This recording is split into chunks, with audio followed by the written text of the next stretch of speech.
नमस्कार, स्वागत है आप सभी का। खास पेशकश लेकर आपके साथ मैं हूं पूजा कविया गोमा। बात आज सपा और कांग्रेस के साथ साथ की। जी हां, समाजवादी पार्टी के अध्यक्ष अखिलेश यादव आखिरकार 2024 के लोकसभा चुनाव में कांग्रेस को समर्थन देने पर राजी हो गए हैं। सपा के रुख में ये बड़ा बदलाव है क्योंकि पार्टी अब तक कांग्रेस को बीजेपी की बी टीम करार देते हुए इसका विरोध कर रही थी। अखिलेश ने अब पश्चिम बंगाल की मुख्यमंत्री और तृणमूल कांग्रेस प्रमुख ममता बनर्जी के राष्ट्रीय स्तर पर विपक्षी एकता के बयान का समर्थन करते हुए कहा कि जो पार्टी जिस राज्य में मजबूत है उसे वहां चुनाव लड़ना चाहिए। अखिलेश के रुख में बदलाव कांग्रेस के लिए भी अच्छी खबर है, जो उत्तर प्रदेश में सपा और बहुजन समाज पार्टी के विरोध का सामना करती रही है, जहां कांग्रेस कमजोर है। सपा प्रमुख ने कहा कि बिहार के मुख्यमंत्री नीतीश कुमार, तेलंगाना के मुख्यमंत्री के चंद्रशेखर राव और अन्य दलों की भी यही राय है। गौरतलब हो कि विपक्षी एकता पर चर्चा करने के लिए नीतीश ने पिछले महीने लखनऊ में अखिलेश से मुलाकात की थी, लेकिन अखिलेश ने मोर्चे में कांग्रेस को शामिल करने पर चुप्पी बनाए रखी थी। पश्चिम बंगाल के मुख्यमंत्री ने सोमवार को कहा था कि उनकी पार्टी जहां कांग्रेस मजबूत होगी वहां उसका समर्थन करेगी। उन्होंने कहा कि कांग्रेस को भी क्षेत्रीय पार्टियों को जहां वो मजबूत हैं वहां उनका समर्थन करना चाहिए। दरअसल कर्नाटक चुनाव पर एक सवाल के जवाब में अखिलेश यादव ने कहा कि राज्य के लोगों ने चुनाव जीता है। उन्होंने कहा भाजपा हमेशा नफरत की राजनीति करती है, लेकिन उसे कर्नाटक में जनता ने हरा दिया है। लोगों ने महंगाई के खिलाफ वोट दिया है। वहीं आपको बता दें कि इससे पहले कांग्रेस ने पश्चिम बंगाल की मुख्यमंत्री और तृणमूल कांग्रेस की सुप्रीमो ममता बनर्जी का ऑफर ठुकरा दिया है। कांग्रेस के वरिष्ठ नेता अधीर रंजन चौधरी ने ममता बनर्जी के फॉर्मूले को सिरे से खारिज कर दिया। कर्नाटक में कांग्रेस की जीत के बाद ममता बनर्जी ने अपना मन बदला था। ममता ने कहा था कि वो कांग्रेस के समर्थन में उतरी हैं, कांग्रेस का समर्थन कर सकती हैं, बशर्ते कांग्रेस भी उन जगहों पर समर्थन करे जहां दूसरी अब पार्टियां मजबूत हैं।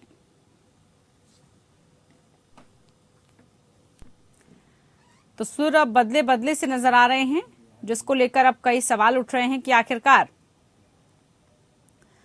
क्या नए महागठबंधन की तरफ समीकरण बनते हुए नजर आ रहे हैं। साथ ही सपा और कांग्रेस के साथ साथ आने से आगामी चुनावों पर इसका क्या असर पड़ेगा। लोकसभा चुनाव की तैयारियां क्योंकि तेज हो गई हैं, अब उन्हीं तैयारियों को लेकर जो काम किया जा रहा है वो कैसे किया जा रहा है, इसी को लेकर आज की हमारी खास चर्चा में हमारे साथ पैनल जुड़ चुका है। हमारे साथ विजय खेरा जी, बीजेपी प्रवक्ता जुड़े हैं, बहुत स्वागत है विजय जी कार्यक्रम में आपका। रत्नेश मिश्रा जी हमारे साथ जुड़ चुके हैं, कांग्रेस प्रवक्ता, आपका भी बहुत स्वागत। प्रोफेसर भुवन भास्कर जोशी जी हमारे साथ, समाजवादी प्रवक्ता जुड़े हैं, बहुत स्वागत है आपका भी। सबसे पहले कांग्रेस से ही शुरुआत, क्योंकि कांग्रेस के लिए अच्छी खबर। रत्नेश मिश्रा जी, समाजवादी पार्टी के भी अब सुर बदल रहे हैं। इससे पहले ममता बनर्जी के सुर तो बदले हुए नजर ही आए। अब आप समझ चुके होंगे जो सत्ता पाएगा, जिसके हाथ सत्ता होगी, सभी चीजें, सभी परिस्थितियां उसके सपोर्ट में आ जाएंगी। प्रतिक्रिया। देखिए पूजा जी, कांग्रेस पार्टी और मैं स्वयं भी पहले से ही कहते रहे हैं कि भारतीय जनता पार्टी को अगर सत्ता से बाहर करना है तो कहीं ना कहीं सभी विपक्षी दलों को कांग्रेस पार्टी के साथ आना होगा और कांग्रेस पार्टी की नीतियों के साथ आगे बढ़ना। क्योंकि पूरे भारत में अगर भौगोलिक स्तर पर देखा जाए तो कांग्रेस एकमात्र ऐसा दल है जो बीजेपी के संकट से खड़ा हुआ मिलता है और सभी दलों की वो स्थिति नहीं है। तो कहीं ना कहीं ये जो अखिलेश यादव जी ने अगर इस तरह की कोई मंशा जताई है तो कांग्रेस पार्टी उनका स्वागत करती है, उनके इस विचार का स्वागत करते हैं। और बाकी गठबंधन किया जाएगा या समर्थन किया जाएगा या नहीं किया जाएगा, इस पर तो हमारी पार्टी अपनी बैठकों में इस बात पर निर्णय लेगी, हमारा शीर्ष नेतृत्व इस पर निर्णय लेगा। लेकिन अखिलेश जी अगर ऐसा कोई कदम उठा रहा है तो वो जरूर विचारणीय है और एक अच्छा कदम होगा, ताकि बीजेपी को सत्ता से बाहर करके देश में लोकतांत्रिक व्यवस्था को मानने वाली सरकार को और लोगों के विकास के लिए काम करने वाली सरकार। लेकिन रत्नेश जी, ये वही समाजवादी पार्टी है, ये वही अखिलेश यादव हैं। भारत जोड़ो यात्रा में जब गाजियाबाद पहुंची तो किसी तरह का कोई भी वहां पर नेता नजर नहीं आया। बुला बुला के ऐसा लग रहा था कि कांग्रेस थक गई, लेकिन कोई बड़ा चेहरा तब नजर नहीं आया था। एकाएक परिवर्तन शुरू हो गया। देखिए पूजा जी, सभी दलों को, चाहे वो ममता बनर्जी जी हो, चाहे वो आरएलडी वाले हों, चाहे वो समाजवादी पार्टी हो, सबको इस बात का एहसास हो चुका है कि भारतीय जनता पार्टी को अगर कोई पार्टी अकेले दम पर इस देश में सपनी दे सकती है, धूल चटा सकती है और मोदी के चेहरे को अगर कोई काउंटर कर सकती है, वो तो केवल कांग्रेस पार्टी है। और इसको धीरे धीरे सभी राजनीतिक दल समझ रहे हैं और मुझे लगता है कि 2024 तक सभी कांग्रेस की लीडरशिप को स्वीकार करते हुए एक साथ आएंगे और भारतीय जनता पार्टी को नरेंद्र मोदी की जो अडानी और अंबानी वाली सरकार है उसको सत्ता से बाहर करेंगे। चलिए भुवन भास्कर जी, समाजवादी पार्टी के सुर बदल रहे हैं, अब समर्थन की भी बात कह रहे हैं, सपोर्ट की कह रहे हैं। जहां जो पार्टी मजबूत है वो वहां पर चुनाव भी लड़े, वहां पर आगे आए। क्या 2024 की तैयारी इसी तरह से कर रहे हैं आप लोग? और जिस तरह से निकाय चुनाव में भी हार का सामना करना पड़ा, उसके बाद क्या एकमात्र रास्ता समाजवादी पार्टी के लिए भी यही रह गया है?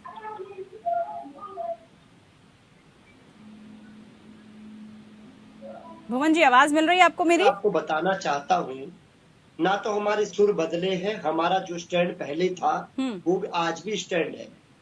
हमने ये कहा था कि जो जहां भारतीय जनता पार्टी को हरा सकता है वहां दूसरे दलों को उनकी मदद करनी चाहिए। या राजनीति के परिप्रेक्ष्य में आपको समझाने की कोशिश करता हूँ। मैं बताना चाहता हूँ, जो जहां बड़े भाई की भूमिका में है, जिस प्रकार हम देख पाते हैं पश्चिम बंगाल में आदरणीय ममता बनर्जी जी, आप आ जाइए साउथ में, आ जाइए साउथ में आप देखेंगे जो अन्य दल है, रेड्डी साहब है, वो लोग। ठीक है, बिहार में लेकिन भास्कर जी उत्तर प्रदेश में क्या समीकरण, क्या आपकी जो इंजीनियरिंग है, सोशल इंजीनियरिंग की आप बात कर रहे हैं, वो उत्तर प्रदेश में क्या करने वाली है? क्या उत्तर प्रदेश में आप सपोर्ट करेंगे कांग्रेस का? क्योंकि इससे पहले तो चाहे अमेठी की बात हो, रायबरेली की बात हो, ये कहा जा रहा था वहां भी अपने उम्मीदवार उतारेंगे, वहां पर भी आप कड़ा जो है चुनौती देंगे। क्या समझे, क्या मायने निकाले फिर इसके? वो स्पष्ट तौर पे माननीय अखिलेश यादव जी ने कह दिया है। उन्होंने कहा है कि जो हम जहां पर कांग्रेस मजबूत है, जहां पर कांग्रेस डायरेक्ट भारतीय जनता पार्टी से टक्कर ले रही है, वहां पर हम लोग उनको मदद करने का काम करेंगे। लेकिन जहां पर भारतीय जनता पार्टी को चुनौती समाजवादी पार्टी दे रही है, वहां पर इनको मदद करनी चाहिए। इस परिप्रेक्ष्य में अगर चलेंगे तो बात बन सकती है। जैसे कि आपको पता है उत्तर प्रदेश में माननीय अखिलेश यादव जी बड़े भाई विपक्ष के नाते, तो उनको तय करना है कौन कैसे लड़ेगा, क्या लड़ेगा। इस तरह से ममता बनर्जी साहब है, इस तरह से आप देखते हैं साउथ में है, जनता दल यू है, ये लोग सब लोग दल हैं, ये लोग मिलकर तय करेंगे कौन कहाँ किस स्थिति में होगा। जो भारतीय जनता पार्टी को जहां हरा पाएगा वहां उसकी भूमिका बड़े भाई की। ठीक है। विजय खैरा जी, सुन लिया आपने दोनों दलों को, दोनों पार्टियों को, कि किस तरह से महागठबंधन की तरफ आगे बढ़ते हुए नजर आ रहे हैं। और सीधा सा मुकाबला ये है, सीधा सा सवाल ये है, जहां पर भी हराया जा सके, जहां पर भी जगह मिले, जहां पर भी अपनी सीट हासिल कर पाए, बीजेपी को हरा के करनी है। सभी इस टाइम एकता दिखा रहे हैं, उसको लेकर सभी दल एक साथ आ रहे हैं।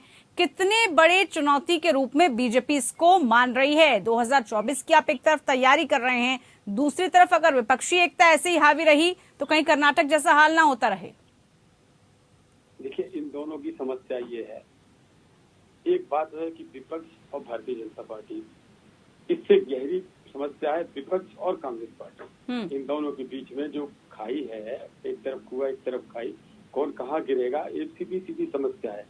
कल ही रंजन जी ने कह दिया, पार्टी के वरिष्ठ नेता ने, लीडर ने, कि हमारा ममता जी से वहाँ पर कोई समझौता हो सकता है, हम बंगाल में तो उनके खिलाफ लड़ेंगे ही लड़ेंगे, और जहाँ जहाँ और भी वो लड़ाएंगे और हम जीत सकते हैं वहाँ भी लड़ेंगे। पहली बात तो ये हो गई इनकी।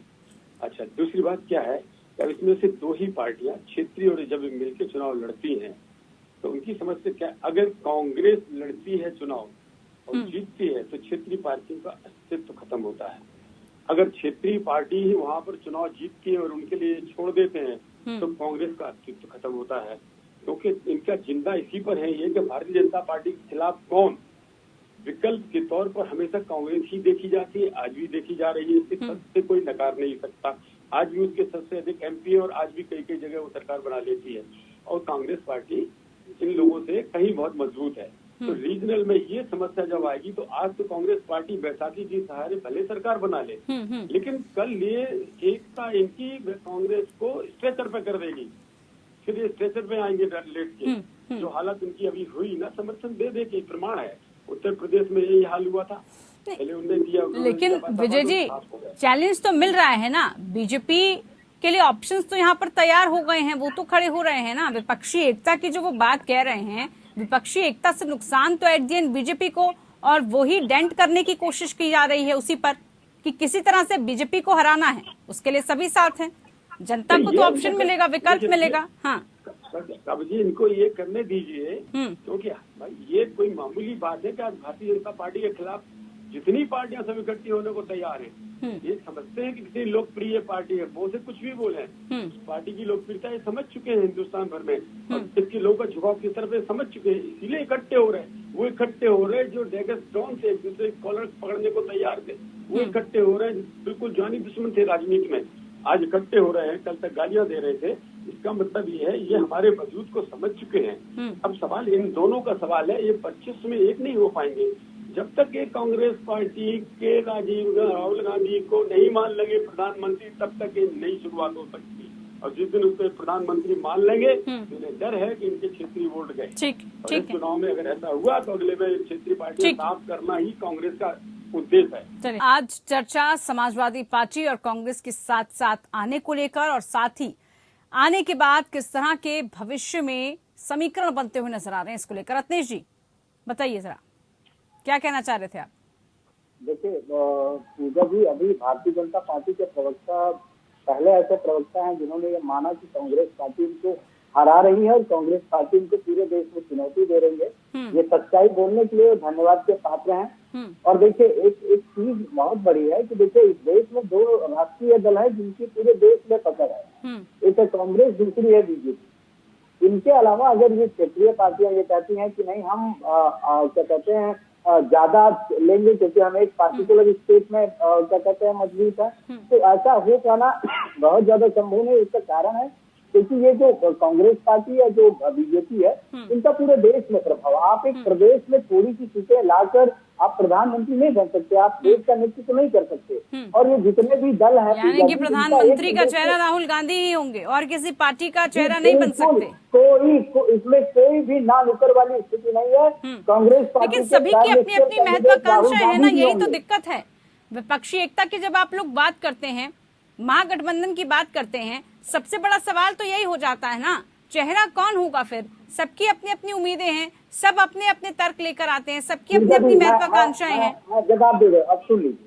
आपने जो पूछा कि प्रधानमंत्री का चेहरा कौन होगा, तो उसमें कोई नानुकर वाली बात नहीं है। कांग्रेस पार्टी की तरफ से प्रधानमंत्री के चेहरे राहुल गांधी जी होंगे।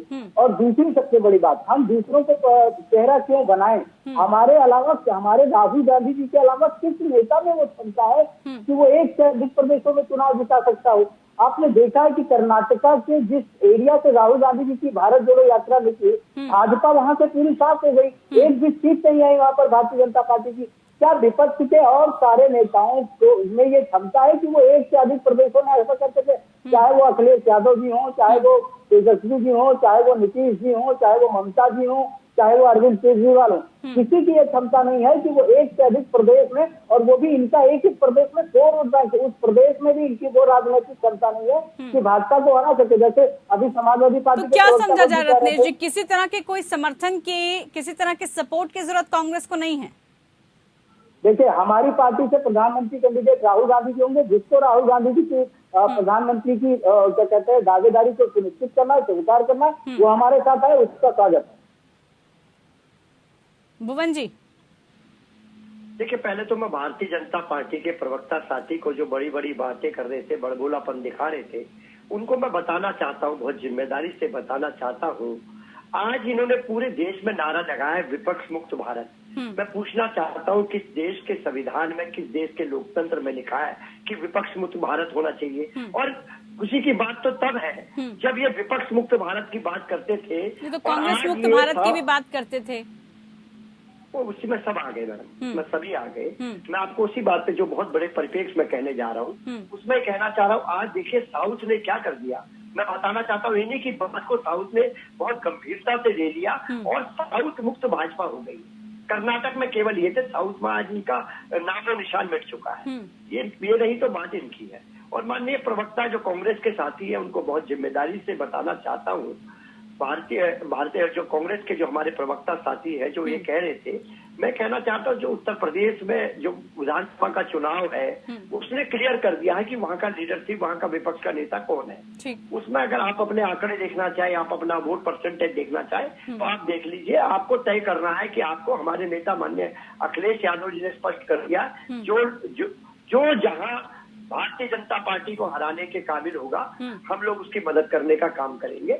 इस स्टैंड पे हम लोग कायम है। पूजा जी मुझे 10 सेकंड का टाइम दीजिएगा। ठीक है, बोलिए। मुझे विजय जी से प्रतिक्रिया लेनी है। पूजा जी, यहाँ लोकसभा के चुनाव की बात हो रही है, विधानसभा के चुनाव की नहीं। विधानसभा का चुनाव होता तो उत्तर प्रदेश में हम मान लेते, लोकसभा का चुनाव पूरे देश में होता है। और अखिलेश यादव जी की नेतृत्व की क्षमता पर जो प्रश्न अभी आजम खान की सीटें हारने के बाद समाजवादी पार्टी की हुआ, सोचे कि आजम खान का किला जो था इनकी पार्टी के बहुत कद्दावर नेता स्वर्गीय मुलायम सिंह यादव जी के बहुत ही करीबी, उनके यहाँ जो चूंकि इनके क्या कहते हैं नगर निगम के चुनाव में वह नगर पालिका की सीट हार गई समाजवादी पार्टी, जो भी इतना बड़ा गढ़ होता था। तो कहीं न कहीं और सुन लीजिए, हमारे जो 2 गढ़ है उसे हम बचाने में कामयाब है। रायबरेली नगर पालिका कांग्रेस की वहाँ की सांसद है, हमने जीता है। अमेठी की जायस नगर पालिका है, वहाँ से राहुल गांधी जी सांसद थे, हमने उसे जीता है। अमेठी और रायबरेली जहाँ हमारे दोनों पार्टियों के सांसद हुए थे, एक से हैं एक से हुआ करते थे, हमने वहाँ की नगर पंचायत, यानी कि विपक्षी गठबंधन की बात तो करते हैं लेकिन नेता उसमें अनेक हैं।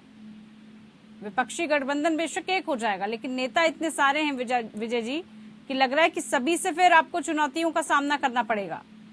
पूजा जी, भारतीय जनता पार्टी के खिलाफ विपक्ष के नेता केवल एक है, तो राहुल गांधी। ठीक है, बोलने दीजिए विजय जी।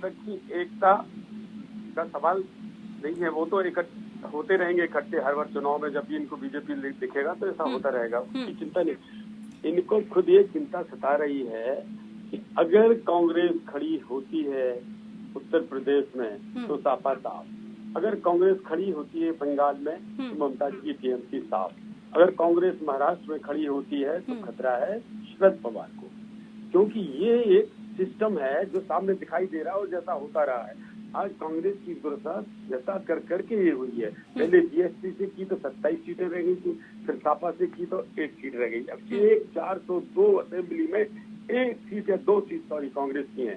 तो ये दुर्दशा हुई है इनकी समझौता से। तो कांग्रेस पार्टी समझ बूझ के ही तो चलेगी, ये रीजनल पार्टी की ये मंजूर मांग वो कर नहीं पाएगी आखिर में, क्योंकि इनकी लड़ाई रीजनल से है। बीजेपी क्षेत्रीय पार्टियों को आप कह रहे हैं कि पूरी तरह से कोई वजूद ही नहीं रहेगा उनका, क्षेत्रीय पार्टियों को खत्म करना एकमात्र लक्ष्य रह गया है क्या? कांग्रेस का तो उद्देश्य है कि जब ये रीजनल पार्टी साफ होंगी तो ही वो भारतीय जनता पार्टी का असली विकल्प बनेगी पूरी तरह से, और नहीं तो वो विकल्प ही उसकी खत्म हो जाएगी। तो कांग्रेस पार्टी को खत्म करने की जरूरत भाजपा को नहीं पड़ेगी, रीजनल ही खा रही है उसको। हम नहीं कुछ कर पाए, बंगाल में रीजनल पार्टी खा गई, उत्तर प्रदेश में रीजनल पार्टी खा गई, महाराष्ट्र में रीजनल पार्टी खा गई। तो रीजनल पार्टी का मजबूत होना कांग्रेस के लिए जहर है, जहर जो ना गुटका जाएगा ना निकला जाएगा। भुवन जी, इस स्ट्रक्चर पे हो जाएगी पार्टी आज जो बैसाखी पे हो रही है। देखिए, मैं कहना चाहता हूँ आज भी चाहे खतौली का चुनाव हो, वो हमने हराने का काम करा उत्तर प्रदेश में परिप्रेक्ष्य में काम करना चाहता हूँ। भारतीय जनता पार्टी से सीट छीनने का काम करा। इसके अलावा मैनपुरी में हम लोग 1 लाख वोट से जीतते थे, 3 लाख वोट से इनको हराया। आज आ जाइए नगर पालिका नगर पंचायत के चुनाव में, जरूर नगर निगम में हम लोग स्कोर अच्छा नहीं कर पाए, उसमें पार्टी के स्तर पर हम लोग चिंतन और मंथन करने का काम कर रहे हैं। और वहाँ पर चुनाव भारतीय जनता पार्टी से नहीं था उत्तर प्रदेश, इनके प्रशासन से हम लोग लड़ रहे थे, इनके जनबल से हम लोग लड़ रहे थे, इनके रिजल्ट आ गया इसका। तो भुवन जी, अब नतीजा आ चुका है, अब इस पर क्या चर्चा करनी? चर्चा तो अब इसको लेकर है ना, आने वाले चुनावों में क्या स्थितियां आपको लग रही है? विपक्षी एकता तो नजर आ रही है, लेकिन विपक्षी एकता क्या कुछ कर पाएगी? और ये एकता किस मायने में एकता इसको कहा जाए? नेता सबके अलग अलग हैं, मुद्दे सबके, एजेंडे सबके सेट हैं, सबके अपनी अपनी महत्वाकांक्षाएं हैं, तो कैसे ये एकता फिर आप दिखा पाएंगे? कैसे आप मजबूती से बीजेपी का कह रहे हैं कि बीजेपी को हराएंगे, बीजेपी का सामना करेंगे, कैसे हो पाएगा ये? देखिए, हम तो इतना कहना चाहते हैं, उत्तर प्रदेश के परिप्रेक्ष्य में हम लोग कहना चाहते हैं, उत्तर प्रदेश में भारतीय जनता पार्टी को हराने की क्षमता और वोट परसेंटेज, हमारी सीटों के आंकड़े, ये सब बताने को काफी है कि केवल भारतीय जनता पार्टी को केवल समाजवादी पार्टी वहां हरा सकती है। की है। हम लोग उसी विचारधारा पर आगे बढ़ के सब भारतीय जनता पार्टी को हराएंगे। रत्नेश जी। पूजा जी अब मैं आपको कुछ ठाकरे दे देता हूँ। राहुल गांधी जी को प्राइम मिनिस्टर कैंडिडेट क्यों बनाया जाना चाहिए? क्योंकि छत्तीसगढ़ में हराने की क्षमता कांग्रेस में है, मध्य प्रदेश में हराने की क्षमता कांग्रेस में है, राजस्थान में हराने की क्षमता कांग्रेस में है, हिमाचल में हराने की क्षमता कांग्रेस में है, कर्नाटका में हराने की क्षमता कांग्रेस में है, और अगले भी जो चुनाव आने जा रहा है उसमें भारतीय जनता पार्टी को हराने की क्षमता केवल कांग्रेस में है। आप किसी एक प्रदेश में कुछ सीटें जीतकर प्रधानमंत्री पद की दावेदारी करने लगते हैं, और एक ऐसा नेता जो 455 प्रदेशों में भारतीय जनता पार्टी की सरकार को गिराकर वहां पर अपनी पार्टी की पूर्ण बहुमत की सरकार बना रहा है, आप कहते हैं कि नहीं उसकी लीडरशिप तो हम स्वीकार नहीं करेंगे। तो ये तो देखिए आपको मानना पड़ेगा, क्योंकि जिसमें ज्यादा क्षमता होगी वही देश का नेतृत्व करेगा। और नो डाउट इसमें कि कांग्रेस पार्टी और राहुल गांधी जी सभी विपक्षी दलों में सबसे ताकतवर और अरे रत्नेश जी, आप जो चर्चा कर रहे हैं उसमें सवाल तो ये भी है ना कि खुद क्या राहुल गांधी चाहते हैं वो चेहरा बनना? ये भी बड़ा सवाल है। देखिए राहुल गांधी इस पर भी मंथन करने की आवश्यकता है। ठीक है, देखिए पूजा जी, राहुल गांधी जी चाहें या ना चाहें, ये कांग्रेस पार्टी और कांग्रेस पार्टी का हर एक कार्यकर्ता चाहता है कि हमारे राहुल गांधी चेहरा मान जाएंगे प्रधानमंत्री का। सब समस्या यहाँ नहीं है। तो सबसे पहले ममता जी ने क्यों कहा, उसके बाद अगले चादरों में तुरंत क्यों कहा? क्योंकि इनके पास अगर कांग्रेस खड़ी होती है तो खोने को सब कुछ है, और नहीं होती है रीजनल पार्टी, अगर ये जिंदा रहती है तो ही ये जिंदा रहेंगे। बाकियों को चिंता नहीं है, पटनायक को चिंता नहीं है इस बात की, शरद पवार जी को चिंता नहीं है इस बात की, न साउथ के किसी पार्टी को। इन दो पार्टियों को चिंता है, क्योंकि जिंदा उसी की दम पे है। कांग्रेस की लाश रहेगी राजनीतिक, तो ये खड़े रहेंगे उसके ऊपर। चलिए ठीक है, देखना होगा आने वाले समय में क्या नजर आता है और किस तरह के समीकरण बनेंगे। बहुत शुक्रिया आप सभी खास मेहमानों का, आप हमारे साथ जुड़े। तो अब कौन किसके साथ नजर आएगा और क्या विपक्षी एकता का जो ये नया फॉर्मूला है कितना कारगर साबित होगा वो देखना होगा। फिलहाल के लिए इतना ही, नमस्कार।